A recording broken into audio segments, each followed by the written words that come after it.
माझा आवडता ऋतू पावसाळा।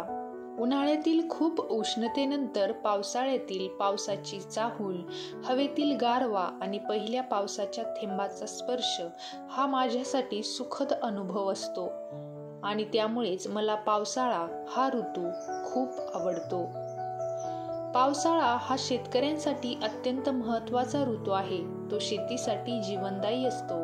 नद्या, विहिरी आणि तलाव यांना पाणी मिळते, ज्यामुळे शेतीची उत्पादन क्षमता वाढते। धान्य, फळे आणि भाज्या चांगल्या प्रकारे वाढतात। त्यामुळेच पाऊस आपल्याला भरपूर अन्नधान्य आणि सुख समृद्धी प्रदान करतो।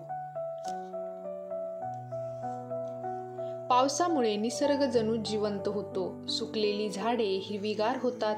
नद्या, तळी आणि धरणे पाण्याने भरून वाहू लागतात। या ऋतूमध्ये सर्वत्र एक नवा उत्साह आणि आनंद संचारलेला जाणवतो। पावसाळा सुरू झाला की निसर्ग नव्या हिरव्या वस्त्रात सजतो। रस्त्याच्या कडेला वाहणारे छोटे प्रवाह, मखमली गवताचा गालिचा आणि डोंगरावरून कोसळणारे धबधबे यामुळे निसर्ग अधिकच सुंदर दिसतो। आकाशात काळे ढग दाटून येतात आणि कधी कधी इंद्रधनुष्याच्या 7 रंगाने आकाश अजूनच मनोहारी दिसते। पावसाळ्यात गरमागरम भजी आणि चहा घेण्याचा आनंद काही वेगळाच असतो। शाळेत जाताना रेनकोट आणि छत्री घेऊन पावसात चालण्याचा अनुभव खूप आनंददायी वाटतो। रिमझिम पावसात भिजण्याची मजा लहान मुलांसाठी नव्हे तर मोठ्यांसाठीही अविस्मरणीय असते।